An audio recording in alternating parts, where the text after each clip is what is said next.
Satisfação, internautas, estamos ao vivo pelo site folhadacidadeonline.com.br e pela FCTV Web, aplicativo e perfis no Facebook e YouTube.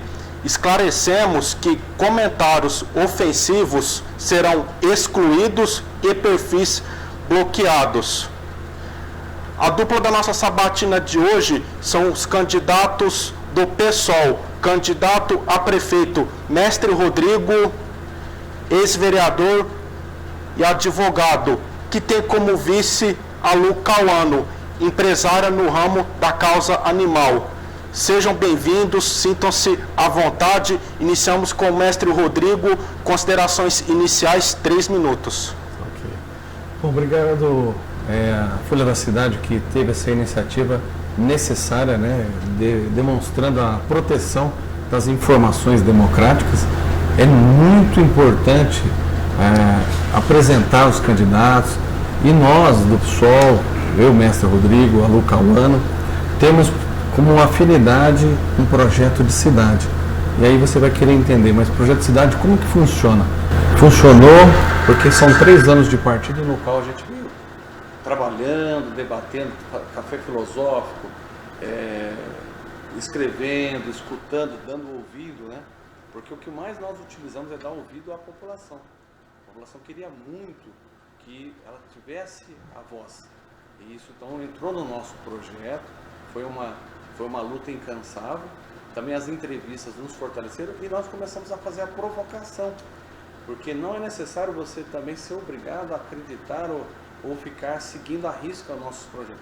Mas se você refletir que é necessário um novo olhar para transformar os resultados, então nesses termos você vai conseguir então perceber que Mestre Rodrigo e Lu Cauano são as alternativas verdadeiras para a nossa bebedouro. Então, parabéns Guilherme, João e a Folha da Cidade por estar dando a abertura desse espaço tão importante e democrático. Lu, por favor. Bom dia a todos. Bom dia, Guilherme, João, Rodrigo, o pessoal que está assistindo a gente pelo Facebook. Eu venho aqui agradecer a vocês pela oportunidade da gente estar fazendo essa sabatina, que é muito importante para a gente dialogar e as pessoas saberem um pouco mais dos nossos projetos, né? Então é muito importante, eu quero agradecer a vocês e a todos que estão nos assistindo hoje. Limite de respostas, 5 minutos. Iniciamos a respeito da comunicação. A imprensa local, constituída na cidade e que já tem um histórico relevante de serviços prestados em prol da comunidade, qual a importância que você vai dar aos veículos de comunicação e se nós teremos acesso aos fatos que estão acontecendo e que vão acontecer em Bebedouro? Tá, ok. Muito pontual, muito realmente relevante essa pergunta. Comunicação. O que nós pensamos e o que nós entendemos sobre comunicação. E eu vou então transferir para o nosso programa de governo, que assumindo a dia 1º de janeiro de 2021, nós vamos ter um mandato participativo coletivo. Ou seja, a voz e a comunicação tem que ter vários segmentos, porque de fato as verdades elas têm que se confrontarem e aí nós vamos ter realmente uma harmonia e um entendimento. E as mídias que já são tradicionais da cidade vão ter o espaço. Diferentemente que a gente percebe que ficam fechado grupo A ou grupo B, que já tem a sua mídia própria, a nossa prefeitura vai ser de portas abertas e nós vamos ter até um aplicativo, para você ter uma noção, nós vamos ter um aplicativo que lá você vai ter um release da prefeitura, lá você vai poder fazer o agendamento, onde vai estar o prefeito, como você vai falar com o prefeito, com a vice-prefeita, onde entrou o recurso, você vai ter muito mais informação, isso se chama transparência.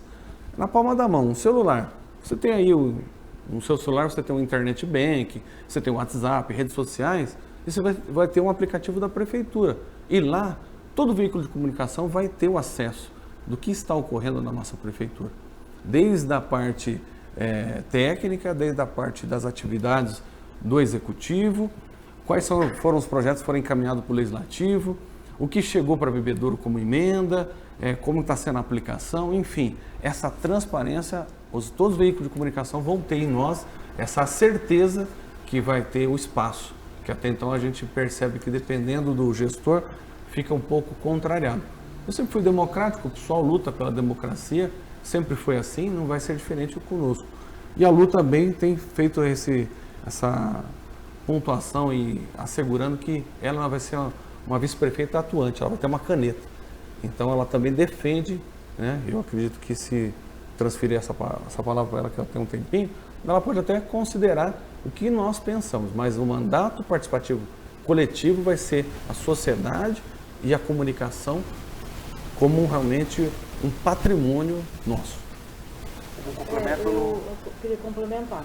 Eu acho muito importante isso, porque eu tiro por mim, que nunca tive acesso muito a nem prefeito e nem vereadores. Então isso eu acho que a gente tem, é uma base. É a base de tudo para um funcionamento da cidade correr bem. Eu acho que a população tem que estar, sim, atuante atrás do vice, do prefeito e dos vereadores, sim. Como eles têm o poder de colocar a gente lá dentro, eles também têm o direito de voz, o direito de falar, o direito de contribuir em qualquer área que a gente estiver atuando. A gente tem que estar em comunicação perfeita com a população. Se isso não acontece, não tem como a gente saber o que acontece realmente de fato em muitos lugares, principalmente na periferia. Se a gente não ouvir o povo, a gente não vai ter que saber fundo no que está acontecendo de verdade. Então isso é muito importante, é uma parte que eu quero trabalhar muito com isso, porque eu preciso estar lá, eu preciso estar no local, vendo, sofrendo com as pessoas, as necessidades deles, para mim poder estar fazendo alguma coisa de bom para eles. Então isso é imprescindível, se a gente for eleito, essa parte de vice-prefeita eu quero desmistificar, porque o vice-prefeito também trabalha, porque ele também recebe, então ele tem que fazer o trabalho dele bem feito, porque se ele se propôs a trabalhar para uma cidade, ele tem que se doar totalmente para a população. Eu falo isso porque eu mesmo senti muitas falhas e revoltas com os gestores nossos até hoje. Então eu estou assim pronta para fazer o melhor, dar o melhor de mim para a população. Porque se eu estou nessa, é para fazer o bem e não para manchar meu nome, ou do Rodrigo, ou de qualquer outra coisa da minha família. Então eu acho que a gente tem um bem comum. O bem comum nosso é o quê? A população. Mais nada. Saúde, educação, lazer, cultura, saúde da mulher. Então a gente tem que se envolver com tudo.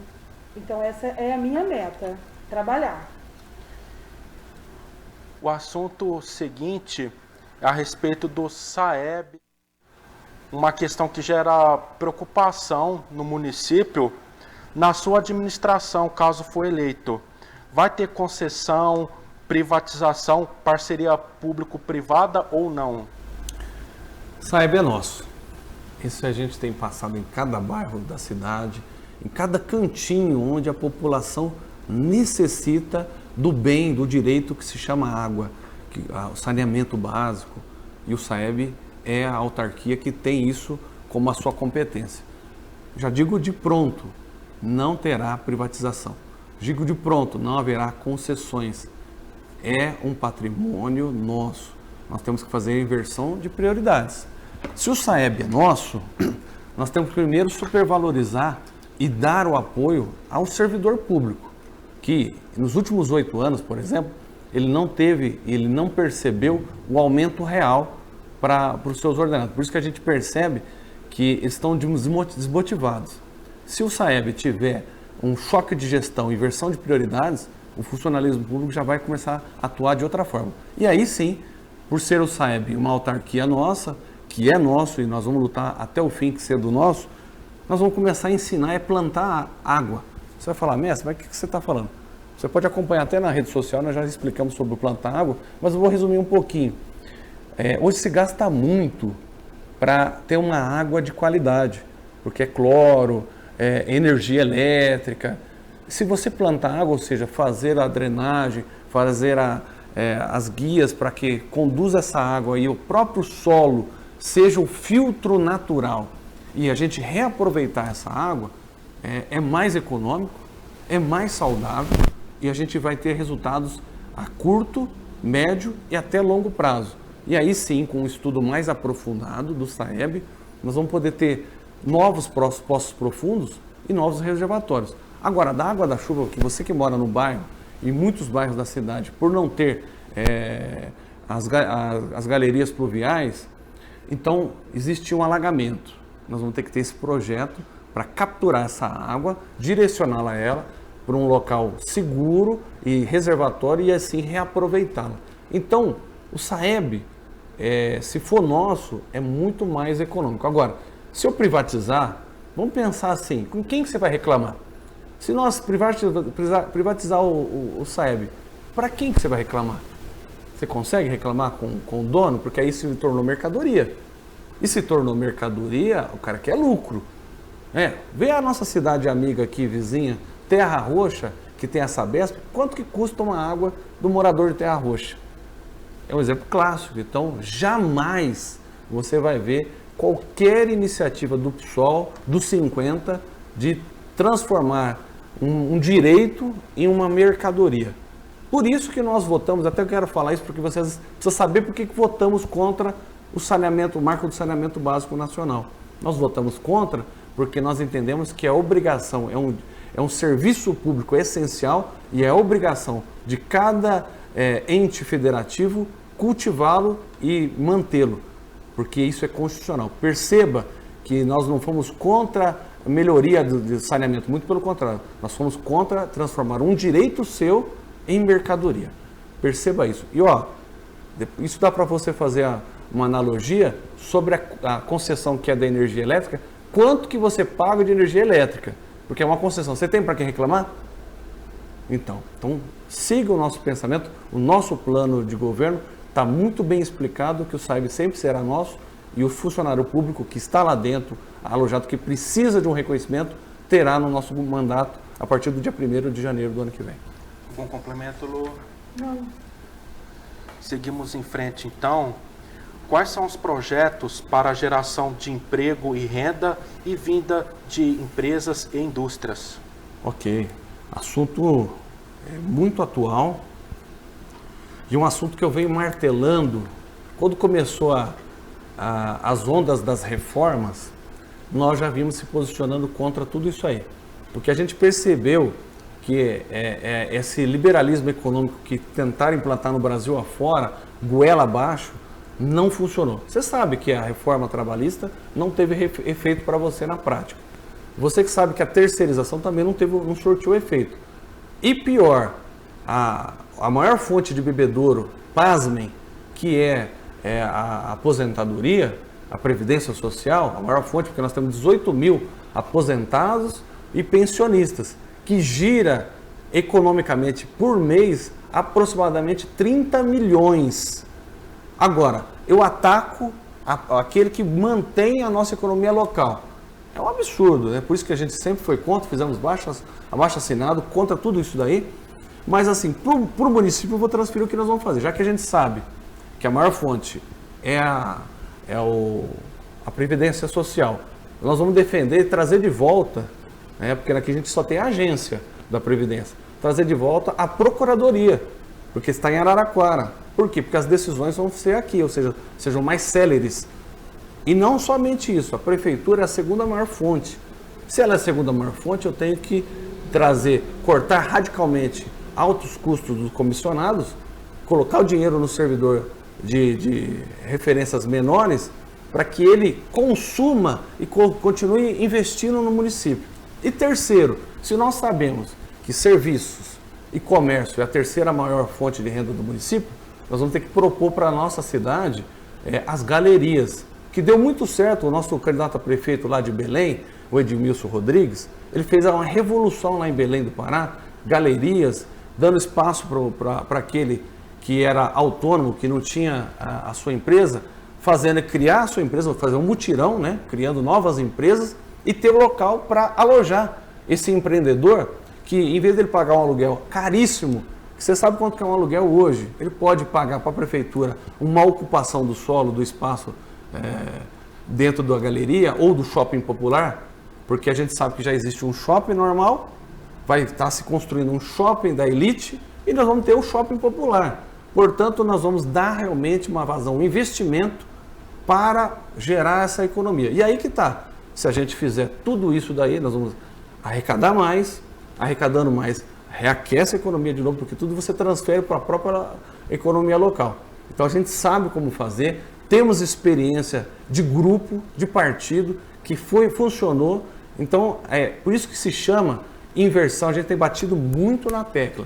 Inversão de prioridades, ou seja, a gente tem que atingir a coletividade, a maioria. Eu não posso ser um gestor para minorias. Claro que vou atender um empresário maior, uma pessoa de grandes posses, por que não? A prefeitura é para todos, mas o essencial é viabilizar mecanismos, e aí a gente pode chegar até para o jovem, que se a gente implantar a lei do jovem aprendiz e fiscalizar, incentivar o associativismo ou criar o cooperativismo e bancos populares, mas nos bairros. Entendeu? Essa descentralização vai ser viável, isso é médio e longo prazo, mas é uma alternativa que está no nosso plano de governo e eu quero que vocês nos acompanhem em nossas lives ou nossos trabalhos de bairro afora. Algum acréscimo? Eu queria complementar em relação ao que o Rodrigo falou, das galerias nos bairros. A gente vê que muitos abrem o seu negócio e fecham. Por quê? Não tem um incentivo, né? Não tem um incentivo da prefeitura para poder estar levando à frente o seu negócio. Por quê? Se paga muito de aluguel, né? Se paga muito de imposto. Então esse comerciante pequeno, ele não tem a chance de crescer. Por quê? Paga-se muito e arrecada-se pouco, né? Então isso a gente quer ajudar. Eu, como empresária, também sinto isso na pele, né? Eu pago aluguel, eu não tenho prédio próprio, eu pago imposto, que não é barato. Então a gente quer viabilizar muito essa parte de estar ajudando os pequenos e médios empresários nos bairros. Nos bairros, porque é um lugar mais periférico, onde as pessoas às vezes não têm condições de se locomover para o centro, né? Tem criança pequena, não tem carro, não tem às vezes dinheiro para um transporte. Ele está ali no bairro, ele gasta-se ali, consome-se ali no bairro dele, né? Ajuda a girar a economia no bairro e por isso tem que ter a participação dos gestores da cidade. Isso é muito importante. Continuando contigo, como enxerga a importância de uma vice no exercício da gestão e se de repente tem afinidade, identificação com alguns temas que de repente você pode estar citando? É assim, no meu pensamento, no meu ver, um vice e um prefeito tem que trabalhar para todos, né? Um coletivo para a população. Só que tem algumas áreas que a gente se identifica mais. Eu, por exemplo, tenho uma loja de ração e eu lido com animais o dia todo, converso com as pessoas, estou assim sempre com protetores, falando, fazendo eventos. E a gente vê que essa causa, ela está assim, andando bem lentamente. Poderia ser melhor, né? A gente tem pessoas que fazem um trabalho, que são pessoas que não têm renda nenhuma, que não têm ajuda de ninguém. Então a gente quer propor para essas pessoas uma parceria, né, trabalhar em grupo, trabalhar em equipe, para a gente fazer um trabalho melhor. Porque uma pessoa só, de repente, ela não consegue atingir o problema todo. Então, a gente trabalhando em conjunto, a gente vai conseguir ter um hospital de cachorro, igual o Barreto já tem. A gente vai conseguir ter uma castração sempre, a gente vai conseguir ter uma vacinação antirrábica todo ano regularmente, a gente vai conseguir estar atendendo, falando com a população, fazendo um trabalho de veterinários 24 horas, que isso é muito importante, porque cachorro é a mesma coisa que ser humano, né? A gente trata eles como um filho, eu mesmo tenho cachorro, o Rodrigo tem cachorro, então isso, a doença, ela não aparece hora para acontecer, é a mesma coisa com o humano. Então a gente vê que tem que ter um trabalho 24 horas, tem que ter uma ambulância, tem que ter pessoas engajadas nesse serviço, com vontade de trabalhar, que isso é o mais importante, e gostar da causa. Então eu me identifico com isso, só que também me identifico com o trabalho social. Quero voltar aos cursos nos centros comunitários que antigamente tinha. Tem muitas mulheres que não têm condições de se formar, de ter uma renda, não pode sair para trabalhar, de repente faz seu serviço em casa, ganha o seu dinheiro. Então esse trabalho de curso é muito importante, profissionalizar as mulheres. A gente tem aí visto, eu tenho pessoas que se formou, era cabeleireira, costureira, manicure, com os cursos da prefeitura. E isso tem que voltar. Isso é prioridade, né? A gente tem que voltar o esporte. O esporte é muito importante. A criança, ela precisa se ocupar. Não é só o ensino ali, o básico, né? Ela tem que participar do esporte, ela tem que se sentir útil, ela tem que se sentir valorizada. Então a gente tem que pegar firme no social, na causa animal, na saúde, né? Implantar a saúde nas escolas, tendo psicólogos nas escolas, fonoaudiólogo, terapeuta. A gente tem muito profissional na cidade que está precisando trabalhar, que às vezes tem que sair para fora. Então a gente tem que valorizar esses profissionais, né? Dando oportunidades para eles e desenvolver em outras pessoas o que eles não têm condições.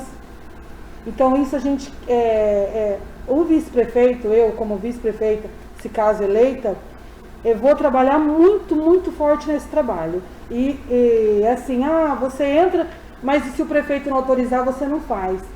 Eu acredito que o Rodrigo não vai impor sobre isso. Nós temos um diálogo muito, muito bom, muito próximo. Eu sou muito próximo, as ideias nossas batem. E o que eu quero, ele também quer. Então a gente está engajado em realmente trabalhar para uma bebedouro melhor mesmo. Uma mudança radical. Algum acréscimo? Não, acho que como vice, vamos lá, vice-prefeito. Vice-prefeito, a gente vê que trata, depois daquele momento da revolução, lá onde foi o golpe militar, antigamente se elegia um gestor por executivo principal e o segundo gestor podia ser de partido diferente. E eles atuavam, tinham pastas. É o que nós vamos fazer agora, vamos retomar a possibilidade de pastas, sendo delegados serviços que um gestor, talvez ele não tenha toda o domínio. E por quê? Se eu tenho uma vice que está percebendo as causas e está percebendo também o seu subsídio, o salário dela, e quer atuar, por que não deixá-la fazer? Então esse foi o nosso compromisso e principalmente, como eu já falei no início, mulher, ela não provoca guerra, ela provoca paz. Então ela vai trazer para a nossa prefeitura, depois de 135 anos, a paz e a tranquilidade necessária para a gente fazer uma gestão mais tranquila, mais amor, mais humanizada. Então a Lu é muito capaz, muito assim, contato com o povo, como eu também sempre tive. Então a gente se identifica muito, como ela falou, e vai dar muito certo, porque desde o começo ela aceitou a plataforma, percebeu como é que funciona. A nossa deputada estadual Isa Pena já mandou, pela força da setorial das mulheres, no qual a Lu também faz parte, mandou até recursos significativos por conta da luta das mulheres em nosso partido. Então a nossa vice-prefeita simboliza a necessidade da gestão dividida, compartilhada, como uma mulher vice-prefeita.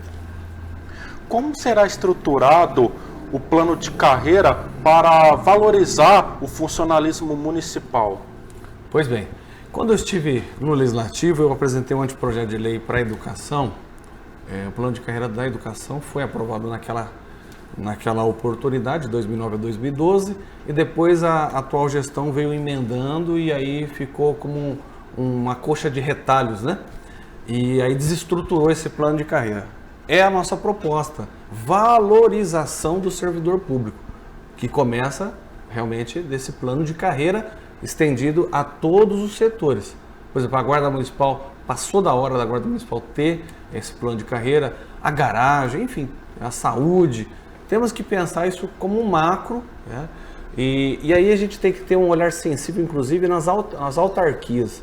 Algumas superavitárias, outras menos, e aí nós precisamos, de fato, valorizar o servidor para que ele possa, em conjunto com a gestão, melhorar o índice, né? Porque tem muita gente que fala assim, o IMESB é deficitário. O IMESB é um patrimônio para a nossa cidade. O IMESB ele tem uma função social invejável. Portanto, a gente tem que valorizar, criar esse plano de carreira também para o IMESB, que é uma autarquia, como para todos os outros setores, e dessa forma, com esse incentivo de uma administração para todos, aí sim a gente vai perceber que vai funcionar todos esses mecanismos. E lembrando que todas as nossas plataformas, elas têm ligações transversais. Nunca você vai ver um trabalho isolado. Olha, o mestre fala da saúde isolado. Não, a saúde atinge a educação, que a educação atinge o social e assim sucessivamente. Tem que ter uma comunicação. A gestão ela tem que ser não engessada, ela tem que ser interligada. Comunicação completa. E por isso, então, nós percebemos que o plano de carreira é a nossa base inicial de trabalho como prefeito e vice-prefeito de Bebedouro. O que tem no seu plano de governo em prol da segurança no perímetro urbano e rural? Muito bem colocado. Olha, nesses 3 anos de partido, nós escutamos principalmente quem mora. Você que mora na zona rural, na área rural, você percebe muitos ataques, muitos roubos, muitos assim, atentados contra vocês que estão aí. E aí, o que a gente vai ter que fazer? Interligar a nossa segurança, que a nossa segurança é feita através da Guarda Municipal, conveniando com o mecanismo do governo do estado e do governo federal, fazendo convênios, ou seja, investimentos que têm vindo de 2 entes federativos. E aí você vai perceber que nós vamos ter uma segurança pública, mas vai ter a segurança ambiental, vai ter a segurança rural. Então a segurança, nós vamos ter 2 estilos de trabalho da segurança. O primeiro é o preventivo e depois o ostensivo, com as ações que possam inibir atitudes até então ilícitas. Mas se a gente fizer as prevenções através da Guarda Municipal, porque a Guarda Municipal ela também atua não só na parte da segurança pública, mas ela faz também o trânsito. Então, nós vamos precisar novos concursos, aumentar o número de guardas municipais e, conveniando com o Estado e com o governo federal, chegar até eles. Mas primeiro como orientação, como segurança, né? Que a segurança também é a segurança da saúde. Segurança, ela é muito ampla. Eu não posso olhar a segurança só no foco segurança pública, polícia atuando. Segurança, ela é o que antecede tudo. Por isso que também a segurança, ela está na saúde.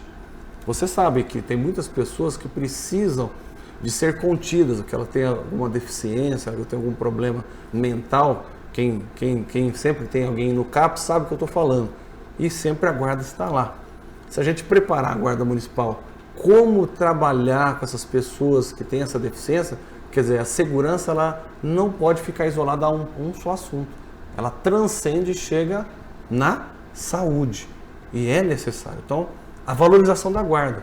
E aí, a guarda valorizada, integrada, motivada, a gente vai poder ter a segurança pública com todos os seus segmentos cobertos. Esse é o nosso pensamento. E falando também dos povoados, né, queria acrescentar que nos povoados eles também precisam de médicos, dentistas, um transporte de ambulância que hoje não está tendo. Então a gente tem que enfatizar muito os povoados e os distritos que eles estão também com um sério problema lá dentro também, não só a falta de segurança, né, como a falta de médicos, remédios, ambulância. Então a gente está também trabalhando nesse sentido de entrar e organizar tudo isso certinho. Inclusão da pessoa com deficiência. Quais são os projetos e o que será feito na questão da mobilidade e acessibilidade? Olha, inclusão, e ela, principalmente para quem é portador de deficiência, necessidades especiais, quando legislei, fui o pioneiro a trazer um veículo adaptado, um mini ônibus, né, um micro-ônibus, adaptado para eles. Eu já tive lá atrás, jovem, já tive essa percepção que precisaria ter né, um olhar para essa pessoa. E aí nós vamos criar uma secretaria que atenderá, né, que será destinada para cuidar de todos os assuntos das pessoas que têm necessidades especiais. E quem vai estar lá vai ser uma pessoa portadora de necessidades especiais, uma pessoa que sabe qual é a problemática, o que ele precisa, e aí eles vão ter de uma gestão com uma caneta dada por um gestor para atuar. Ou seja, nós temos o nosso centro é um pouco antigo, nós vamos ter que fazer uma reinfraestruturação, reestruturar tudo isso, e aí vai ter que buscar recursos federais e estaduais para poder bancar todo esse pensamento, mas é necessário. Eles são eleitores, eles são pessoas, eles são votantes, eles são pessoas que contribuem significativamente para a nossa sociedade. Jamais eles estariam de lado. E aí, você pode ver que tem alguns projetos de esporte, como eu sou esportista de carreira, com resultados e tudo, a gente percebeu que alguns esportes, como o rugby, o basquete, a gente percebeu que os portadores de necessidades especiais destacaram e levaram o bebedouro para longe, mostrando que a cidade já tem um olhar, mas precisa ser um olhar um pouco mais fraterno, mais humanizado para eles. Portanto, então nós vamos ter essas políticas públicas integradas, que é, como eu falei, o mandato participativo permanente, ou seja, a população vai interagir. E essa população também é uma pessoa que vai poder estar junto com o prefeito, apontando os nossos caminhos e sendo ouvido e apresentando as nossas alternativas. Portanto, essa iniciativa vai ser realmente de pronto também. Por isso que a gente fala inversão de prioridades, a coletividade, que também vai receber vocês, portadores de necessidades especiais, que são pessoas assim muito importante para a nossa sociedade, como já tem contribuído e vai contribuir mais, porque a gestão vai ter uma secretaria para vocês. Nós vamos instituir, por lei, óbvio, vamos mandar um projeto de lei para a Câmara vai instituir, vai criar essa secretaria, onde lá, sim, vocês vão poder ter o seu espaço, a sua voz, e junto com o prefeito e com a vice-prefeita, buscar recursos para a implantação de todos os projetos que vocês almejam, que não são poucos. Um problema crônico de longa data na área da saúde. Falta de médicos, equipamentos, medicamentos, transporte, demora em exames, consultas. O que no seu governo será feito para melhorar toda essa situação? Bom, primeiramente, o Júlia é nosso. Aí você fala assim, mestre, você gosta de insistir. Eu vou insistir porque, graças a Deus, fico muito feliz que a nossa cidade foi contemplada com um hospital regional. Mas o Júlia sempre foi o que mais nos serviu aqui. Sempre foi o que nos acolheu. Muitas pessoas nasceram no Júlia.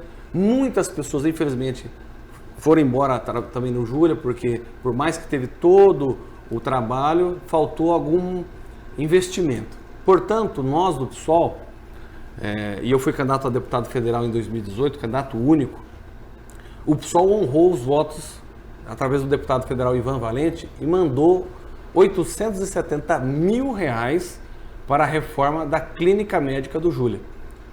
O gestor atual queria, e falou isso publicamente, eu não estou mentindo, você pode entrar na rede, vocês vão ver, que lá o Júlia ia ser departamentos. Nós pensamos que não. Se tem um hospital regional, nós vamos ter um hospital humanizado. O Júlia vai poder ser humanizado. Hoje está se gastando aí mais de 30%, gastando, porque da forma que se parece é o que está gastando. Nós pensamos como investimento. Então, se você perceber que o hospital regional vai absorver grande parte da alta complexidade, nós vamos poder humanizar mais o Júlia, a reforma vai ocorrer. Nós vamos ter também, foi uma emenda também da nossa deputada estadual Isa Pena, nós vamos ter uma maternidade no Júlia, nós vamos reimplantar no Júlia, que foi um projeto quando eu estive legislando, que se chamava Farmácia Solidária, que a pessoa que compra um medicamento e às vezes ela não toma todo o medicamento, uma equipe técnica iria recolher esses medicamentos, verificar a validade, ver se estava bom, fazer a avaliação e redirecionar esse medicamento para a pessoa que precisa. Só que essa farmácia solidária não pode ficar também só no Júlia. A farmácia solidária ela vai ter que chegar também nos bairros, nos distritos. Aí você fala assim, pô, mestre, você fala muito de gastos, e por que de onde vai vir isso? Na minha época, o custo do Júlia era 680 mil. Me assusta perceber que o custo do Júlia hoje é 1.800.000. Então nós vamos precisar realmente enxugar isso daí. OS, a gente precisava banir e ficar mais para nós mesmo.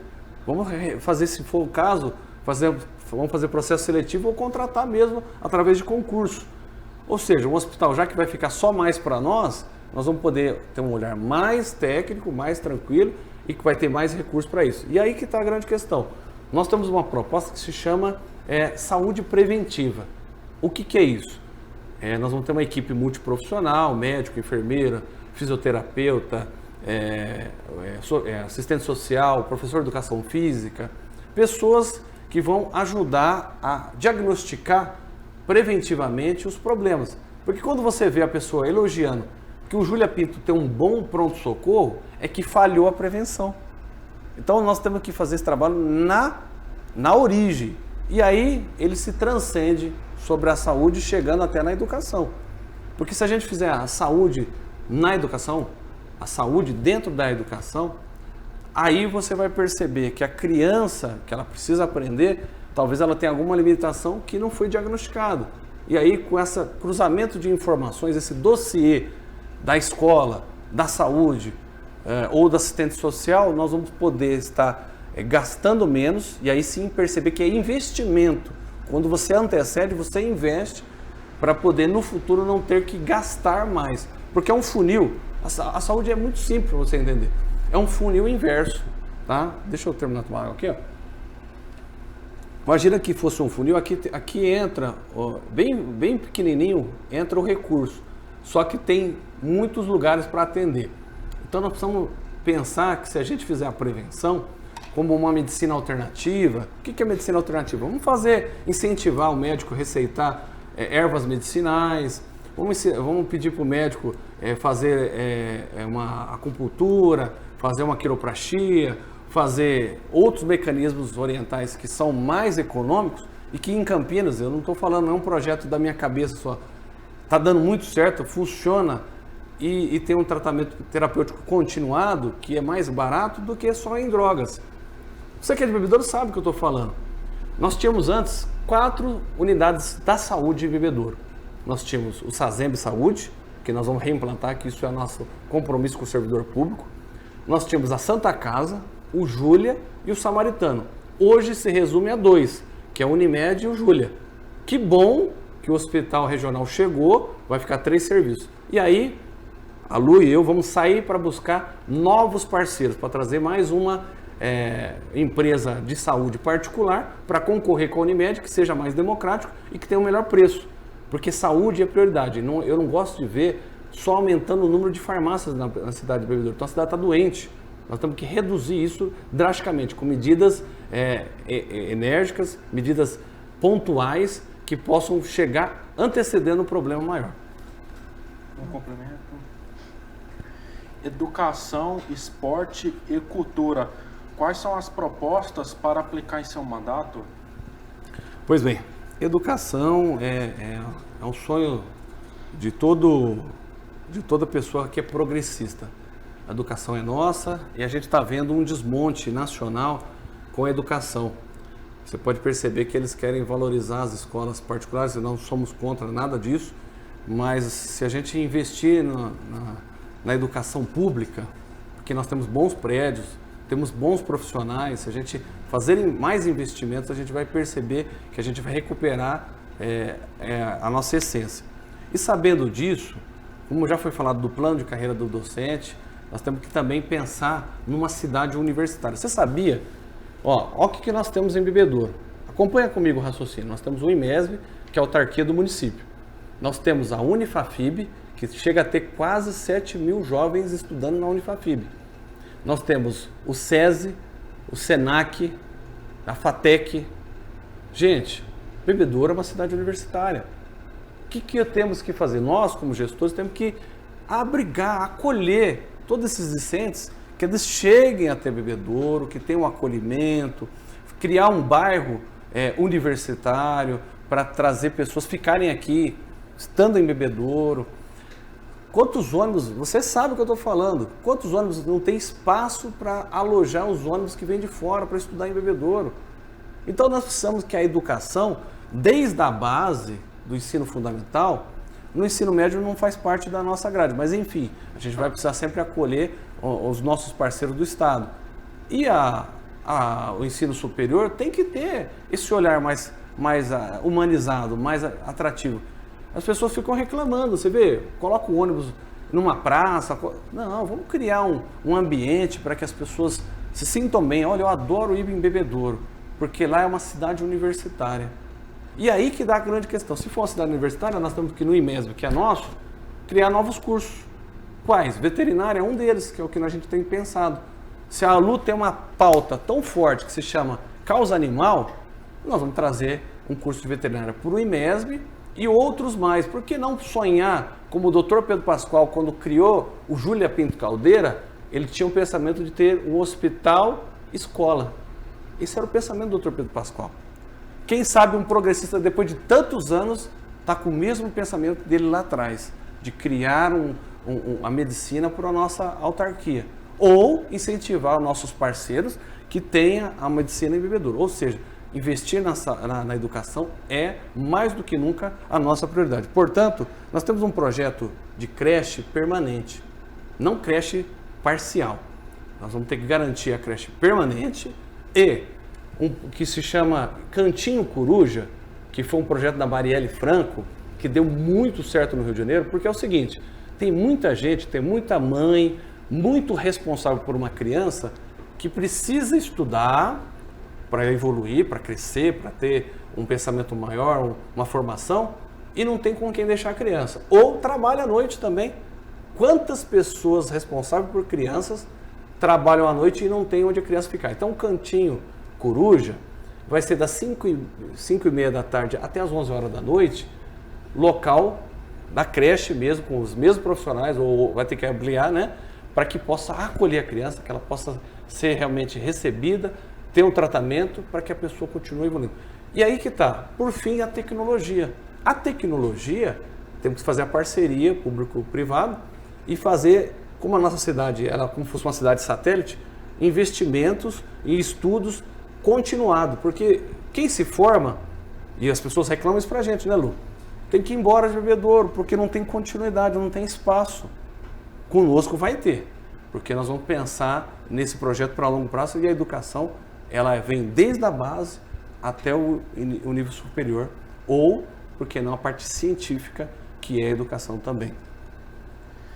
Esporte e cultura, né? Dando sequência na pergunta. Esporte, pois bem, vocês me conhecem, eu sou o mestre Rodrigo, eu fui o pioneiro da inclusão das artes marciais nas escolas públicas.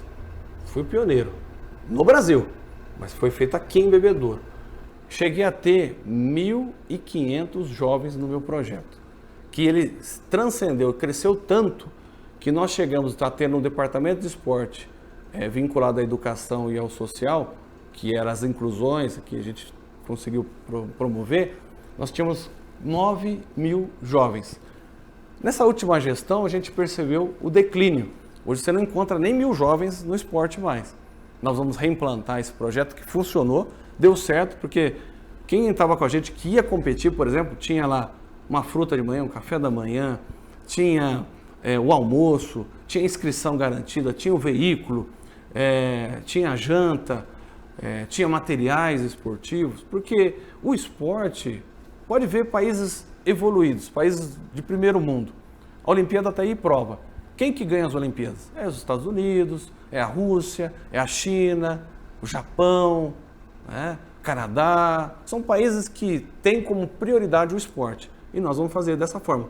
Esporte como educação, que é da parte de coordenação motora, profundidade, aquela parte do início da vida da pessoa, o esporte como ensino, o esporte como alto rendimento, que foi falado agora, e o esporte, que é uma atividade física, como lazer. E aí você é encantador ver a melhor idade lá, praticando esporte. E trouxemos os Jogos Regionais em 2012, foram várias equipes, mais de 40 equipes, que ficaram 15 dias aqui em Bebedouro. Foi um lucro muito alto para o comerciante, porque eles vieram e consumiram aqui. Por que não pensar, trazer de novo os Jogos Regionais, mais uma edição do Jore, e por que não sonhar com a Olimpíada Caipira? Você sabe qual que é a Olimpíada Caipira? Os Jogos Abertos do Interior. Barreto já teve, é do lado. Por que Bebedouro não pode se candidatar, dar infraestrutura para abrigar? Porque o esporte é, de fato, um mecanismo que vai ajudar. Olha, o esporte para a minha vida, você que não sabe, foram décadas que colocou comida no meu prato. Foi o esporte. Então você vai saber que Mestre Rodrigo e Lucauano chegando na prefeitura, o esporte também vai ser uma das prioridades. E a cultura, que você falou por fim, aí que está a grande questão. Colocaram na cabeça das pessoas que cultura, que eles falam assim, ó, um carnaval, uma festa, um evento cultural, isso aí não é necessário, porque tem que investir na saúde. O Júlia melhorou? Não investindo nas manifestações culturais? O Júlia melhorou? Então, é furada essa história quando a pessoa fala, olha, vamos trocar um direito pelo outro. Cultura é também um direito. E a cultura, ela não pode ser monopolizada, ela não pode ser uma cultura comercializada. A cultura é inerente à nossa vida, ao nosso eu. Né? E a cultura, ela tem várias manifestações. Então, o carnaval, quando a pessoa... Eu sou teólogo, viu? Ele defende o carnaval. Claro, ela é uma manifestação, ela gera economia, ela gera receita, ela traz atrativos, enfim. E também é a liberdade do povo de se expressar. Claro que o carnaval em si não é o mal está no ser humano quando ele pratica algo errado. Tem nada a ver com a manifestação cultural carnaval. Mas se a gente falar não só do carnaval, você lembra da viola de todos os cantos? Saiu talentos daqui, de Bebedouro. Então, é o despertar, a cultura nos bairros, ou seja, o teatro de arena, nós temos até alguns espaços já próprios, por exemplo, no Lago, já dá para fazer um teatro de arena tranquilamente, não precisa ser o teatro físico só que temos aqui no centro. E lembrando que na gestão de 2009 e 2012 que eu estive junto, nós conseguimos trazer 6 milhões para um centro cultural e perdeu essa emenda. Nós vamos ter que recuperá-lo, tem que ir lá em Brasília novamente, trazer um investimento para ter um centro cultural próprio. Porque pagar aluguéis, nós temos mais de 40 prédios com aluguéis. Se a gente enxugar isso daí, vai ter cultura, vai ter valorização. Tem muitas bandas de rock aqui em Bebedouro, tem bandas de forró, de pagode, de rap, de funk. Temos que valorizar.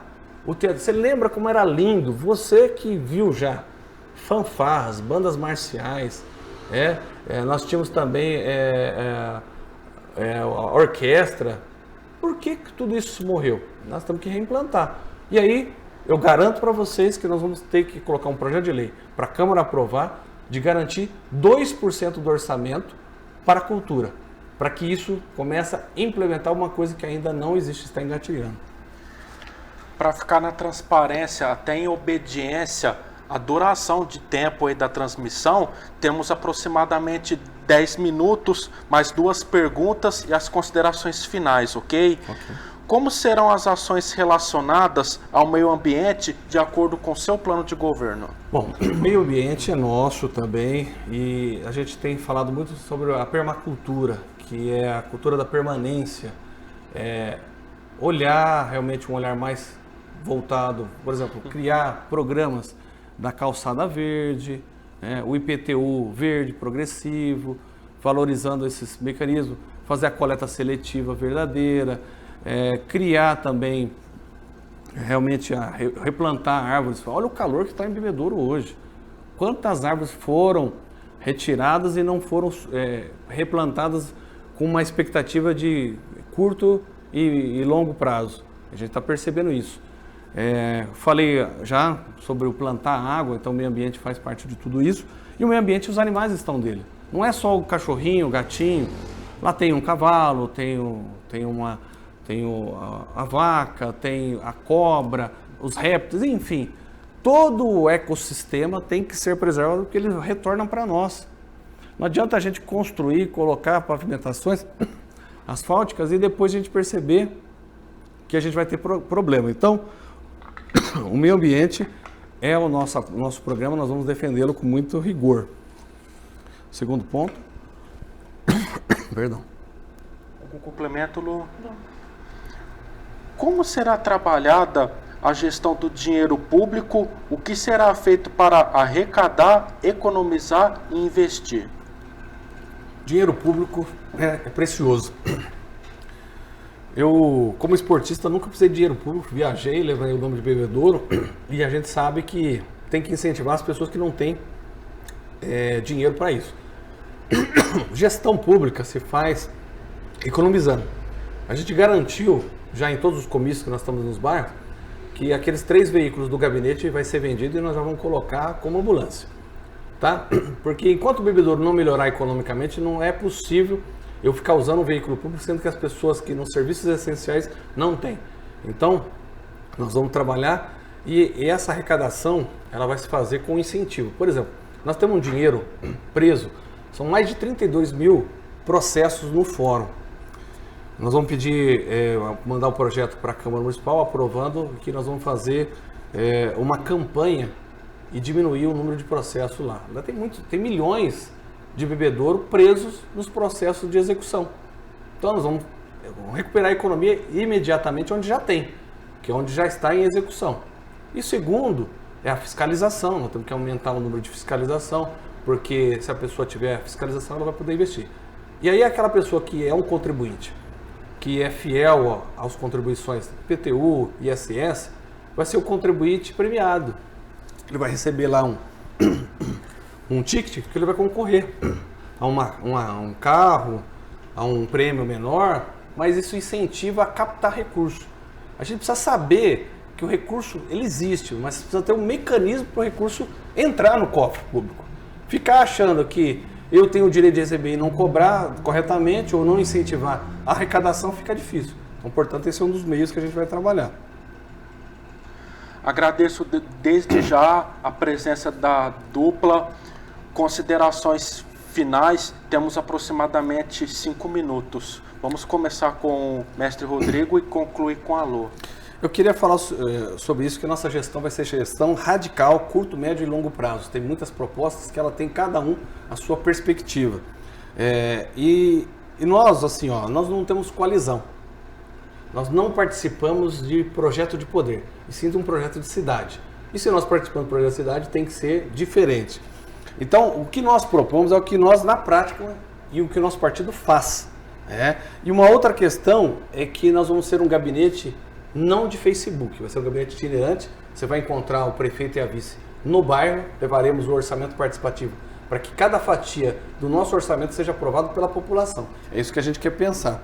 E o que nós queremos provocar, e vamos fazer até o final da campanha, é um debate para mais ideias e menos baixaria. Vamos para as ideias, vamos debater, estamos à disposição. Agora, eu também preciso falar que nós temos vereadores, e o grupo de vereadores nossos são trabalhadores que têm combatividade. Tá? São pessoas diferenciadas, um perfil totalmente averso do atual dos gestores, vereadores atuais.